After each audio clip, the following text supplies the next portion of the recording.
Hello students, आज हम कक्षा 11वीं की पाठ्य पुस्तक आरोह का पाठ स्पीति में बारिश उसका भाग 3 शुरू करने वाले हैं। इससे पहले हमने भाग 1 और 2 पढ़ा है।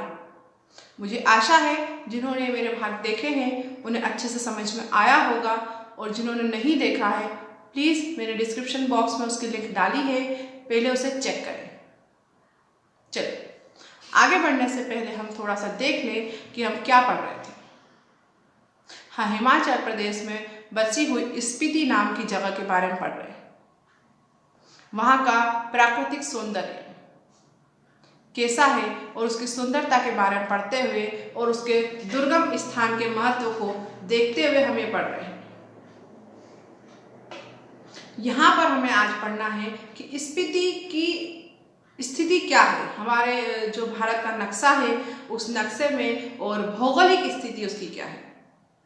भौगोलिक स्थिति आपने भूगोल में पढ़ा होगा, अक्षांश रेखाएं और देशांतर रेखाएं। इसमें उत्तरी अक्षांश, दक्षिणी अक्षांश, पूर्वी देशांतर, पश्चिमी देशांतर, ये सब पढ़े। तो इसी अक्षांशों और देशांतरों के अनुसार जो स्पीति स्थान है उसकी स्थिति 31.42 और 32.59 अक्षांश उत्तर।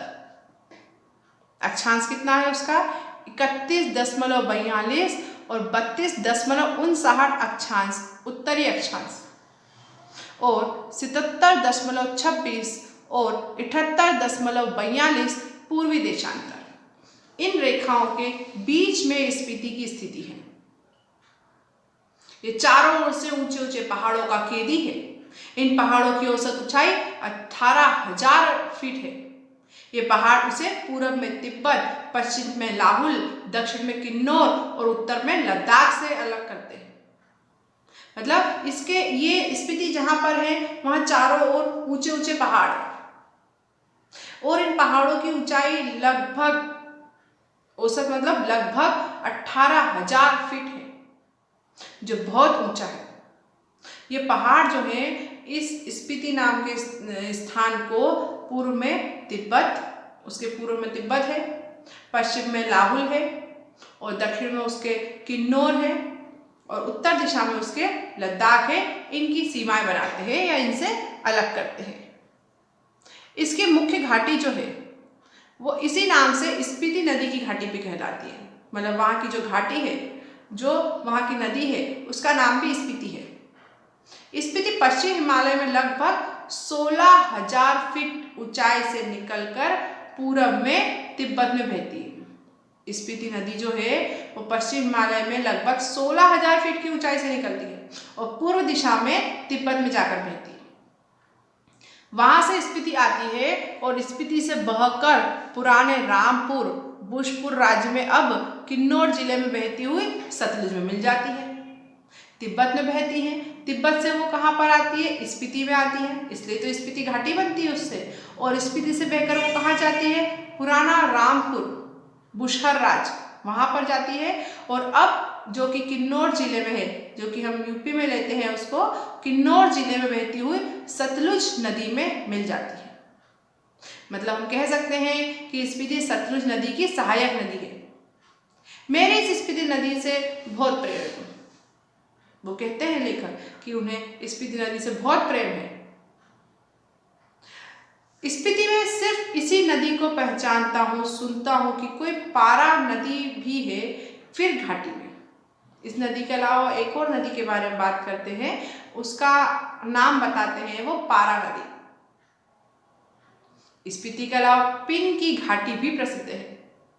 एक एक करके वहां के विशेष स्थानों के बारे में हम जान रहे हैं। पिन की घाटी वहां की मुख्य घाटी है। मान भाई से इसका किस्सा उन्होंने सुन रखा है।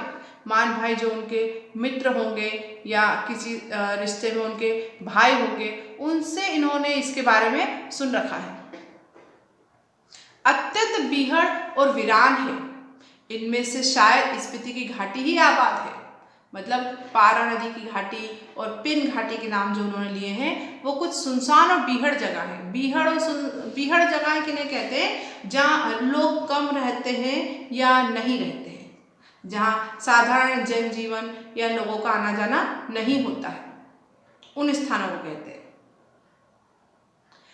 स्पीति ही एक ऐसा स्थान है जहाँ घनी आबादी है, लोग वहाँ रह रहे हैं और आप देख ही रहे हैं प्रति वर्ग मील 4 से भी कम लोग बसते हैं।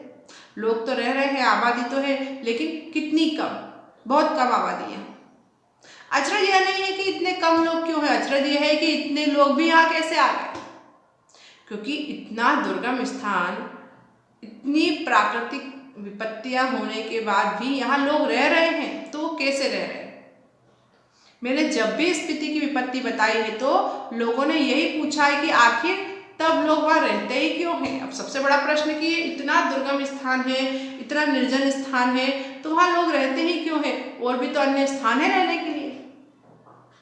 8-9 महीने शेष दुनिया से कटे हुए ठंड में ठिठुर रहे, सिर्फ एक फसल उगाते हैं, लकड़ी भी नहीं है वहाँ, क्योंकि 8-9 महीने तक तो वो पूरी दुनिया से कटे हुए रहते, क्योंकि उनके यहाँ इतनी बर्फ होती है, वहाँ पर इतनी बर्फबारी होती है कि कोई बाहर आ जा नहीं सकता, यातायात की सुविधाएं नहीं होती है। वर्ष भर में सिर्फ एक ही बार फसल उगा सकते हैं वो, जिस फसल से उन्हें पूरा वर्ष अपना काम चलाना होता है। साथ ही वहाँ पर लकड़ियाँ नहीं होती है, क्योंकि इतने ठंडे मौसम में वनस्पतियाँ नहीं उग पाती है, क्योंकि वनस्पति उगने के लिए कुछ तो सूर्य प्रकाश और गर्मी चाहिए, जो वहाँ रहती नहीं है ज़्यादा समय पर। लकड़ी नहीं होने पर वो घरों में रहे तो घरों को गर्म कैसे रखे? इतनी ठंड है तो कम से कम लकड़ी हो, उसे जलाकर घर गर्म रखे, वो भी सुविधा नहीं है उनके पास। वृत्ति नहीं है, मतलब काम नहीं है, आजीविका के साधन नहीं है, फिर क्यों रहते हैं वो लोग यहाँ?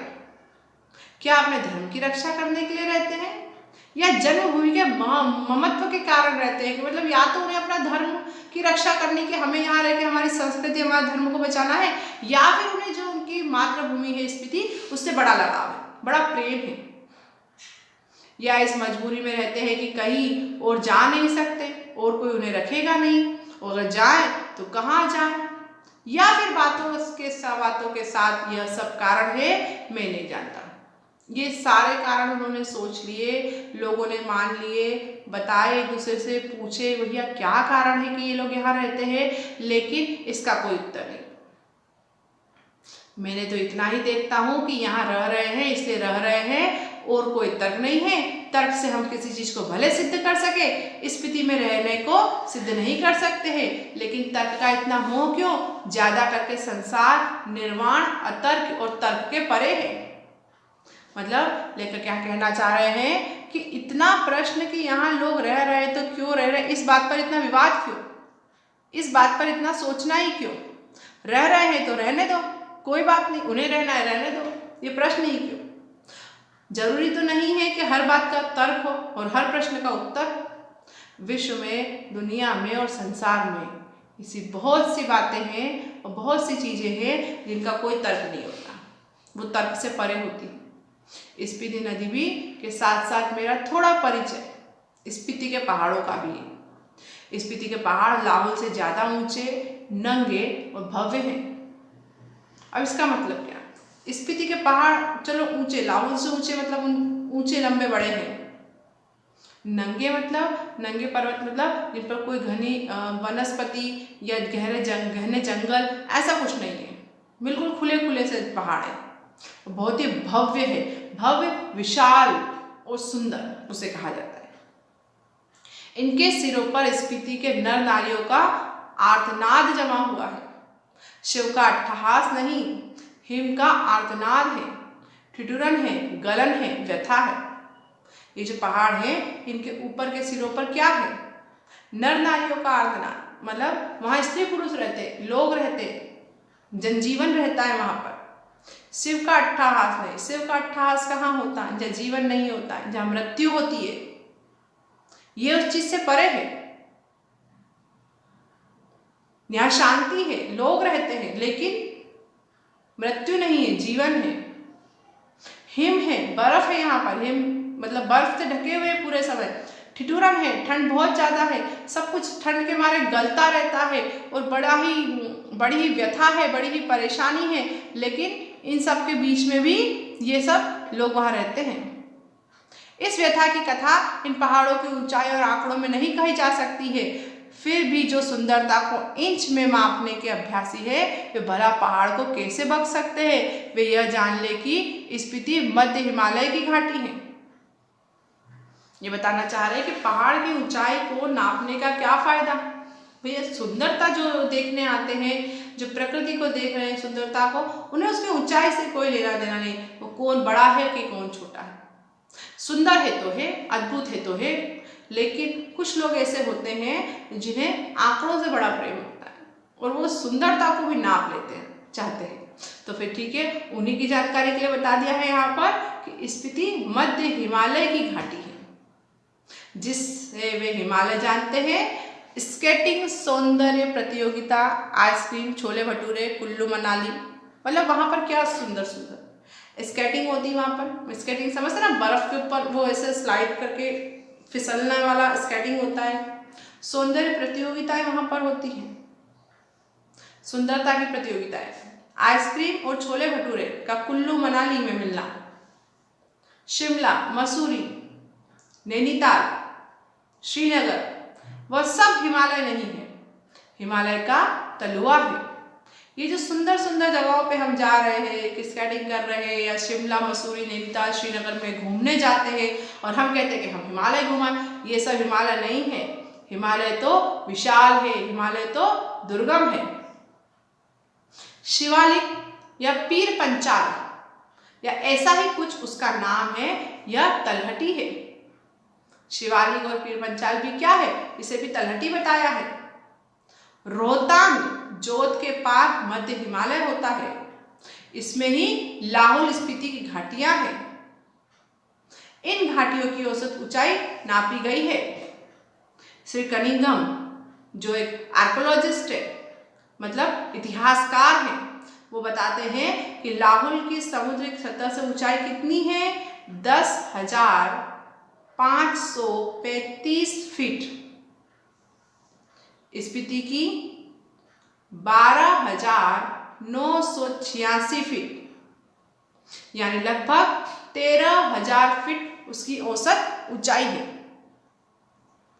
ये सारी विशेषताएं आपको लाहौल स्पीति की जगह की हमने देखी है कि लाहौल की विशेषताएं, स्पीति की विशेषताएं।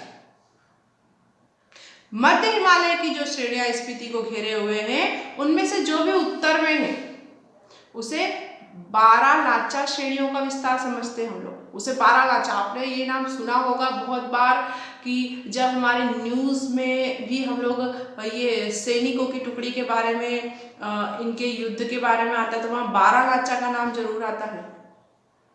ये भी हमारे मध्य हिमालय में स्थित है और 12 लाचा दर्रे की ऊंचाई का अनुमान 16,221 फीट से लगाकर 16,500 फीट तक माना जाता है। इस पर्वत श्रेणी में 2 चोटियों की ऊंचाई 21,000 फीट से भी ज्यादा है। 2 चोटियां इतनी प्रसिद्ध है और इतनी ऊंची है कि जो 21,000 फीट से भी ज्यादा है। दक्षिण में जो श्रेणी है, इसके दक्षिणी क्षेत्र में जो श्रेणी है, मानो वो श्रेणी कहलाती है। इसका क्या अर्थ है, कहीं वो बौद्ध के माने मंत्र के नाम पर तो नहीं है, ओम मणि पद्मे हूं। इसके दक्षिण के क्षेत्र में जो श्रेणी है वो माने श्रेणी कहलाती है। तो माने नाम क्यों है, इस पे प्रश्न है। तो बौद्ध लोगों का जो मंत्र है वो है ओम मणि पद्मे हूं। इसका बीज मंत्र है ये बौद्ध धर्म का, और इसका बड़ा ही महत्व होता है। इसे संक्षेप में माने कहते हैं। कहीं इस श्रेणी का नाम इसी कारण तो नहीं है कि माने श्रेणी, अगर नहीं है तो कौन करने जैसा है। यहाँ पर इन पहाड़ियों में माने का इतना जाप हुआ है कि ये नाम उन श्रेणियों को दे डालना ही सही। अगर माने नाम यहाँ से नहीं आया है तो भी हमें माने नाम यहीं से इसका रख देना चाहिए, क्योंकि इन श्रेणियों में बौद्ध धर्म के ये मंत्र इतनी बार उच्चारित हुए हैं कि इतने ज़्यादा गूंजते हैं यहाँ कि वास्तव में श्रेणियों पर उसी नाम का अधिकार है जो सही है। आज हमने इसकी सुंदरता के साथ साथ इसकी भौगोलिक स्थिति का पूरा वर्णन देखा। आगे हम इसकी और भी सुंदर सुंदर स्थानों के बारे में चर्चा करेंगे।